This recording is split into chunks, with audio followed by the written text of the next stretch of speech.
জানাবো এখনকার বিশেষ বিশেষ সংবাদ আর প্রতিদিনের বাছাই করা খবরগুলো পেতে চ্যানেলটি সাবস্ক্রাইব করুন। শুরুতেই হেডলাইন্স। লোকসভা নির্বাচনের প্রস্তুতি এবং রাজ্যের আইন শৃঙ্খলা পরিস্থিতি পর্যালোচনায় রাজ্যে এসেছে নির্বাচন কমিশনের ফুল বেঞ্চ। প্রধানমন্ত্রী আগামী 6 মার্চ রাজ্যের একাধিক মেট্রো প্রকল্পের সূচনা সহ 15,400 কোটি টাকার নানা প্রকল্পের উদ্বোধন ও শিলান্যাস করবেন। আদিবাসী জনজাতিদের জীবনযাত্রার মানোন্নয়ন এবং সচেতনতা গড়ে তুলতে আদিবাসী অধ্যুষিত ব্লকগুলিতে জয় জোহার মেলার আয়োজন করেছে রাজ্য সরকার। স্বাস্থ্যসাথী কার্ড সংক্রান্ত নানা বেনিয়মের অভিযোগ নিরসনে রাজ্য সরকার কৃত্রিম বুদ্ধিমত্তার সাহায্য নেবে। আসছি বিস্তারিত খবরে। লোকসভা নির্বাচনের প্রস্তুতি এবং রাজ্যের আইন শৃঙ্খলা পরিস্থিতি পর্যালোচনায় রাজ্যে এসেছে নির্বাচন কমিশনের ফুল বেঞ্চ। মুখ্য নির্বাচন কমিশনার রাজীব কুমার গভীর রাতে কলকাতায় এসে পৌঁছেছেন। আজ থেকেই দফায় দফায় বৈঠকে বসার কথা আধিকারিকদের। রাজ্যের মুখ্য নির্বাচনী আধিকারিক আরিস আফতাবের সঙ্গে গতকাল কমিশনের অন্যান্য সদস্যদের প্রাথমিক আলোচনা হয়েছে বলে সূত্রের খবর। আজ কমিশনের পূর্ণাঙ্গ বেঞ্চ সকাল থেকে স্বীকৃত রাজনৈতিক দলগুলির প্রতিনিধিদের সঙ্গে দফায় দফায় বৈঠক করবেন। জেলা নির্বাচনী আধিকারিক এবং পুলিশ প্রশাসনের কর্মকর্তাদের সঙ্গেও তাঁদের বৈঠকে বসার কথা। মঙ্গলবার আয়কর দপ্তর, পুলিশ সহ বিভিন্ন সংস্থা ছাড়াও রাজ্যের মুখ্য সচিব এবং রাজ্য পুলিশের মহানির্দেশকের সঙ্গে বৈঠক করবেন কমিশনের সদস্যরা। ওই দিনই তাঁরা মুখোমুখি হবেন সাংবাদিকদের। এদিকে রাজ্যের বিভিন্ন প্রান্তে রুট মার্চ শুরু করেছে কেন্দ্রীয় বাহিনী। কলকাতার ট্যাংরা, তিলজলা, তপসিয়া, জোড়াসাঁকো, বালিগঞ্জ, রবীন্দ্র সরোবর প্রভৃতি এলাকায় আজ রুট মার্চ করবে আধা সামরিক বাহিনীর জওয়ানরা। গতকাল সকাল থেকে উত্তর 24 পরগনার বনগাঁয় শুরু হয়েছে বাহিনীর রুট মার্চ। স্থানীয় পুলিশ আধিকারিকদের সঙ্গে নিয়ে এলাকার মানুষের সঙ্গে কথা বলেন জওয়ানরা। বীরভূমে 4 কোম্পানি কেন্দ্রীয় বাহিনী মোতায়েন করা হয়েছে। ময়ূরেশ্বর থানা সাতপলছা গ্রাম পঞ্চায়েতের বিভিন্ন এলাকায় গতকাল টহল দিয়েছে জওয়ানরা। এলাকাবাসীর মধ্যে আস্থা ফেরাতে এই পদক্ষেপ সহায়ক হবে বলে মনে করছেন বিশেষজ্ঞরা। কেন্দ্রীয় বাহিনী নিয়ে এসেও রাজ্যের ফলাফলে কোনো পরিবর্তন হবে না বলে রাজ্যের মন্ত্রী শশী পাজা মন্তব্য করেছেন। সময়ের আগে এখন দিনক্ষণ ঘোষণা হয়নি, ফুল বেঞ্চ আজকে উপস্থিত কলকাতায়। তার মধ্যে ইতিমধ্যে ব্যাটালিয়ন গুলো আসছে। মানুষ নির্বাচনে এটা গণতন্ত্রের উৎসব পালন করে, কিন্তু আপনি এটাকে যদি দেখান এটা একটা যুদ্ধক্ষেত্র, যদি মনে করেন এটা একটা মেন্টাল ট্যাকটিক্স এবং সাইকোলজিক্যাল ওয়ারফেয়ার, আবার ওই 200 পারের মতোই কেসটা হবে।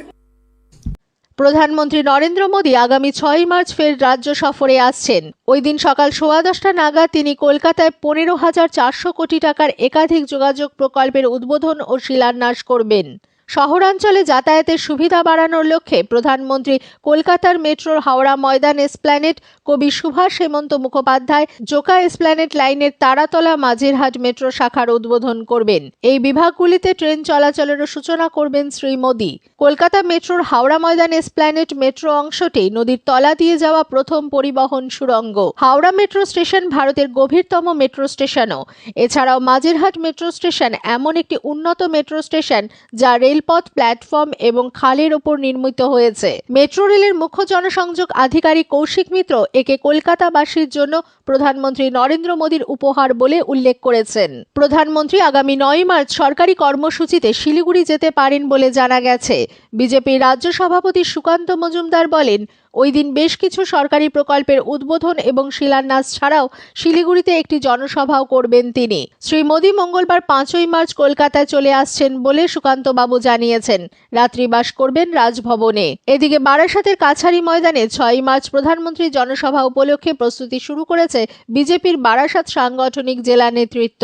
নিশ্চিদ্র নিরাপত্তা সুনিশ্চিত করতে প্রধানমন্ত্রী বিশেষ নিরাপত্তা বাহিনী গতকাল বিকেলে মাঠ পরিদর্শন করেছে। মেটাল ডিটেক্টর ও স্নিফার ডগ নিয়ে মাঠ ও আশেপাশের এলাকা পরীক্ষা করে দেখা হয়। প্রধানমন্ত্রী জনসভাকে কেন্দ্র করে তুমুল উৎসাহ উদ্দীপনা জেলার বিজেপি নেতৃত্ব এবং কর্মী সমর্থকদের মধ্যে। আদিবাসী জনজাতিদের জীবনযাত্রার মানোন্নয়ন এবং তাদের স্বাস্থ্য, শিক্ষা, পুষ্টির মতো বিষয় সচেতন করতে আদিবাসী অধ্যুষিত ব্লকগুলিতে জয় জোহার মেলার আয়োজন করেছে রাজ্য সরকার। আদিবাসী উন্নয়ন দপ্তর সূত্রে জানানো হয়েছে, বাঁকুড়া, পুরুলিয়া, বীরভূম, আলিপুরদুয়ার, উত্তর ও দক্ষিণ 24 পরগনা সহ 15টি জেলার নির্বাচিত 102টি ব্লকে গতকাল এই মেলা শুরু হয়েছে। চলবে 3 দিন ধরে। প্রতিটি ব্লকে জয় জোহার মেলার আয়োজন করতে 5 লক্ষ টাকা করে বরাদ্দ করা হয়েছে। এই মেলাগুলি থেকে আদিবাসীদের বিভিন্ন সমস্যার সমাধান করা হবে বলে জানা গেছে। স্বাস্থ্যসাথী কার্ড ব্যবহার নিয়ে নানা বেনিয়মের অভিযোগ নিরসনে এবার আর্টিফিশিয়াল ইন্টেলিজেন্স বা কৃত্রিম বুদ্ধিমত্তার সাহায্য নিতে চলেছে রাজ্য সরকার।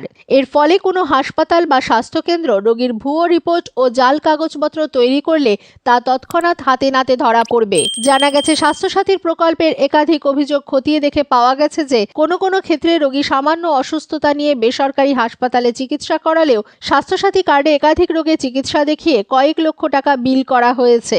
কখনো বা রোগী ছুটি হয়ে যাওয়ার পরও খাতায় কলমে অতিরিক্ত কয়েকদিন ভর্তি দেখানো হচ্ছে। এই সকল কারিচুপি কৃত্রিম বুদ্ধিমত্তার ব্যবহারে সহজেই ধরে ফেলা যাবে। বিরোধী দলনেতা শুভেন্দু অধিকারী সংগ্রামী যৌথ মঞ্চের আন্দোলনকে আরও শক্তিশালী করার ডাক দিয়েছেন। কলকাতায় গতকাল সংগ্রামী যৌথ মঞ্চের এক সমাবেশে তিনি বলেন, মুখ্যমন্ত্রী ডিএ আন্দোলনকারীদের উদ্দেশ্যে বিভিন্ন সময় বিভিন্ন মন্তব্য করে অসম্মান করেছেন। আসলে তাদের আন্দোলন নিয়ে মুখ্যমন্ত্রী ভীত।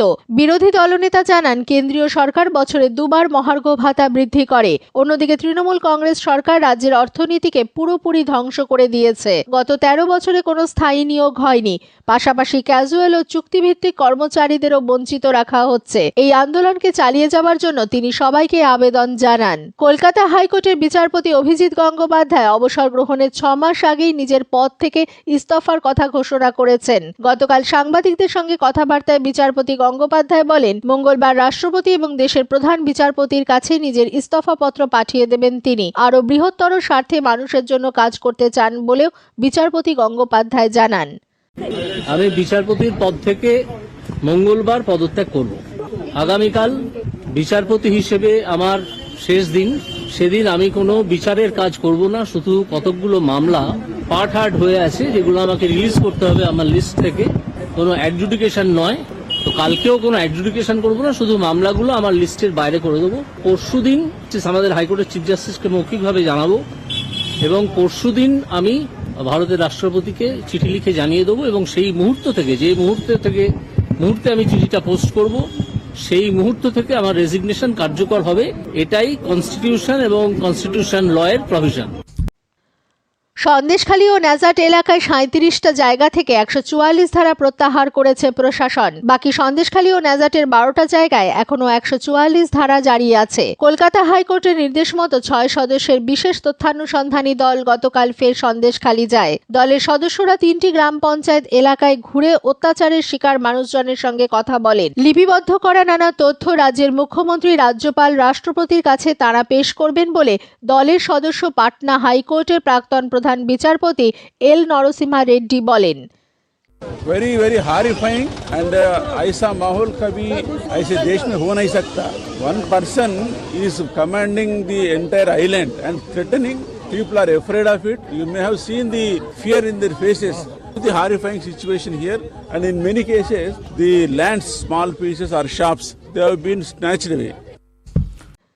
এদিকে সন্দেশখালী ঘটনার প্রতিবাদে বাম ছাত্র সংগঠন এসএফআই গতকাল বারাসাতে মিছিল করে। চাঁপাডালি মোড় থেকে মিছিল শুরু হয়ে বারাসাত ডাকবাংলো মোড় হয়ে কলোনি মোড়ে পৌঁছলে সেখানে পথ অবরোধ করা হয়। তীব্র যানজটের সৃষ্টি হয় 34 নম্বর জাতীয় সড়কে। বারাসাত থানার পুলিশ পরিস্থিতি সামাল দেয়। প্রায় 45 মিনিট অবরোধ চলে। দক্ষিণ 24 পরগনার ঝড়খালি এলাকার সুন্দরবনের গভীর জঙ্গলে মাছ কাঁকড়া ধরতে গিয়ে বাঘের হামলার শিকার 3 মৎস্যজীবীর পরিবারের হাতে রাজ্যের তরফে আর্থিক সহায়তা তুলে দেওয়া হয়েছে।